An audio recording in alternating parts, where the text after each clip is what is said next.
Es noticia Colombia, donde el Consejo Nacional Electoral ha formulado cargos contra el presidente Gustavo Petro por una presunta violación de topes presupuestales en la campaña electoral del 2022. Esto es un informe de Catherine Leal, periodista de nuestra cadena aliada, Noticias RCN.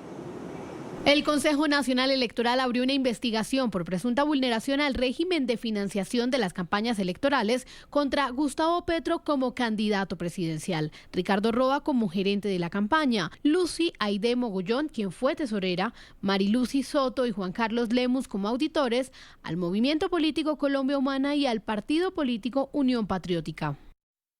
Estos son algunos de los aspectos clave por los cuales se consideró necesaria la investigación, en donde se habría encontrado una violación de topes por más de 5.000 millones de pesos. Donación de FECODE por 500 millones de pesos.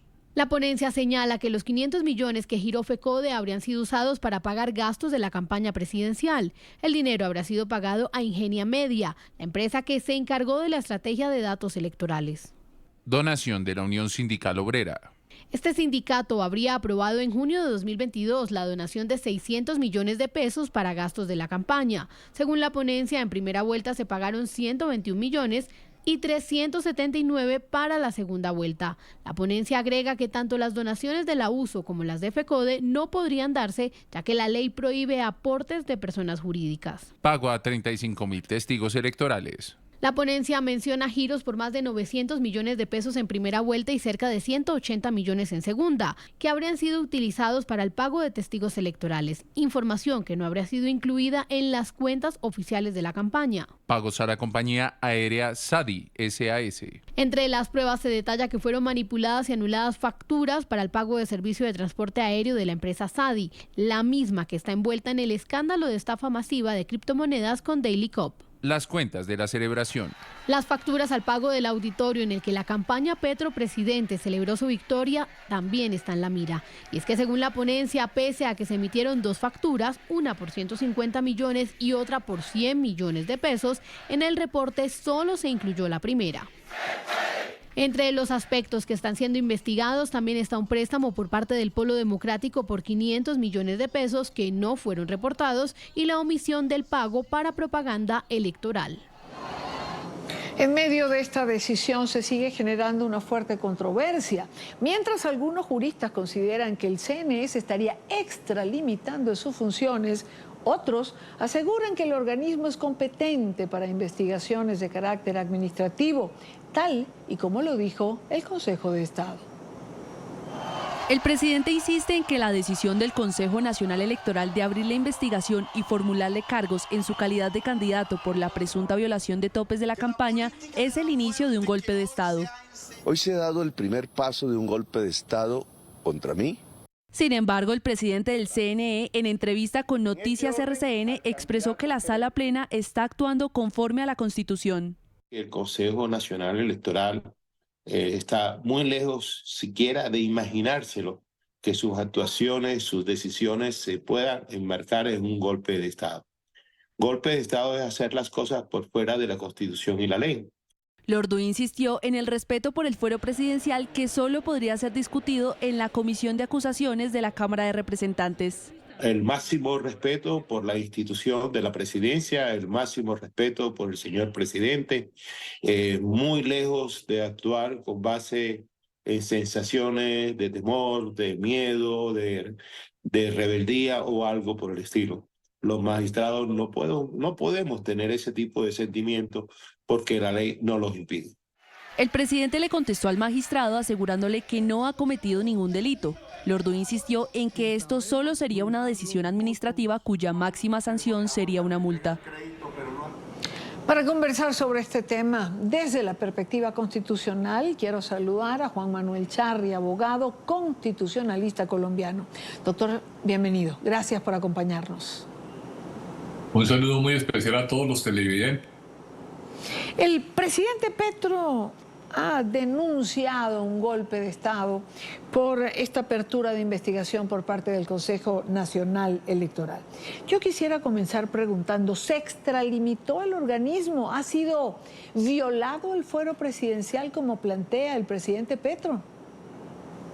No, en mi opinión no. Tal vez puedan haber algunos aspectos discutibles, pero el Consejo Nacional Electoral está actuando dentro de las normas constitucionales y legales. ¿Cuáles normas constitucionales? Básicamente el artículo 109 de la Constitución, que dice que si se encuentran debidamente probadas infracciones al régimen de financiación y el candidato resulta elegido, perderá el cargo. De manera que tenemos un sustento constitucional. El Consejo Nacional Electoral es un órgano creado por la Constitución para vigilar y realizar las elecciones y las campañas políticas. Hay una ley que lo desarrolla, una no, varias, pero una relativa a la elección presidencial, donde es claro que el Consejo Nacional Electoral vigila la campaña presidencial y en caso de que se pruebe la infracción, debe remitirlo al Congreso para que aplique la sanción de pérdida del cargo. La Corte Constitucional ha dicho al respecto que no se trata de una simple operación matemática de ver que había un tope y se sobrepasó por alguna cifra, sino que el Congreso de la República, a través de la Comisión de Acusaciones, debe evaluar que sea una transgresión mayúscula, o sea, grande, importante, que desequilibre la campaña electoral frente a los competidores. Y en ese caso sí procede la pérdida del cargo. ¿Por qué el presidente Petro, doctor Charri, deslegitima al Consejo Nacional Electoral llamando a sus integrantes politiqueros? Bueno, diría que es una mala práctica descalificar al contradictor.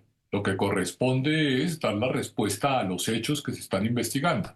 O sea, más que decir que el órgano es malo, lo que hay que decir es cómo fue la financiación y por qué se considera que no se han infringido las normas legales y constitucionales del régimen. El Consejo Nacional Electoral, que hace parte de la organización electoral, donde estaría la Registraduría Nacional del Estado Civil, que es la organización que hace las elecciones, es una organización creada constitucionalmente y su composición obedece a la representación proporcional de los partidos en el Congreso.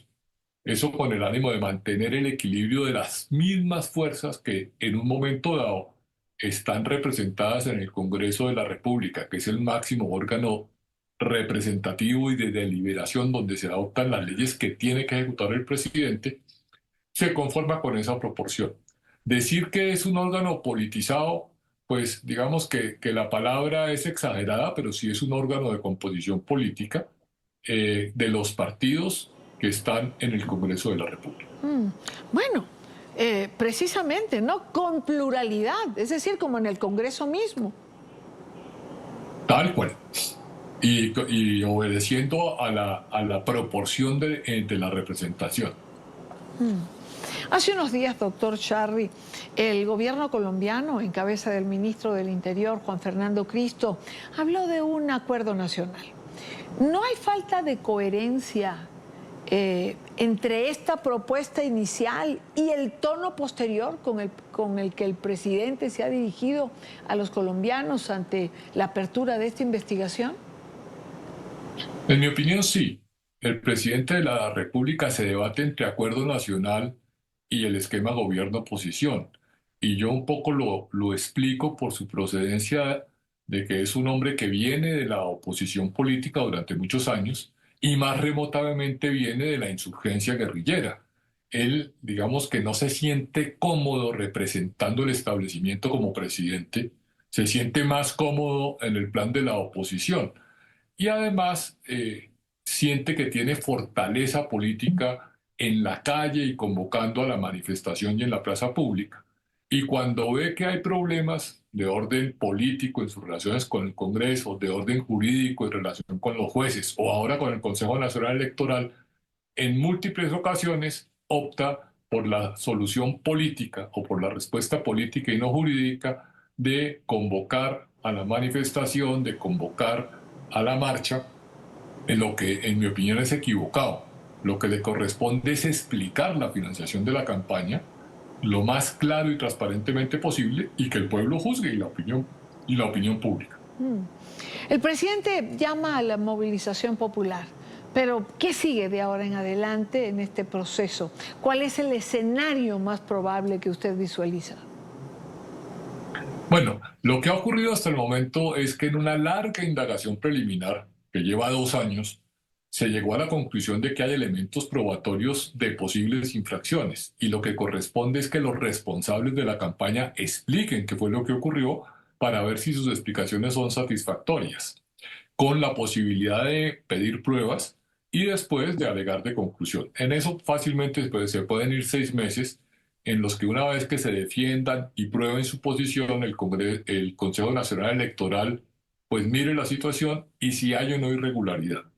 Si la hubiera, que será a la vuelta de 6 meses o más, se le compulsan copias al Congreso de la República, Comisión de Acusaciones, para que allá se haga el estudio correspondiente de acuerdo con el criterio que dio la Corte Constitucional de que no es una simple infracción, sino que sea algo mayúsculo y que afecte el régimen de financiación, en cuyo caso tiene que estudiar la acusación. Y si esa acusación se presenta ante el Senado y la admiten, suspenden al presidente del cargo y se evalúa si se aplica o no la sanción de pérdida del cargo que establece la Constitución. Eso, en mi opinión, es poco probable.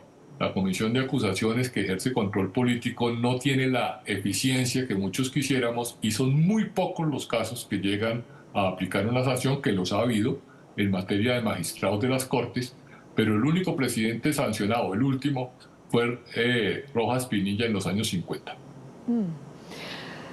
Juan Manuel Charri, gracias, doctor Charri, por estos minutos con nosotros y por ayudarnos a entender todo a ver toda esta fractura en la comunicación entre el presidente y el Consejo Nacional Electoral. Gracias. Muchísimas gracias. Feliz día para todos. Igualmente a usted.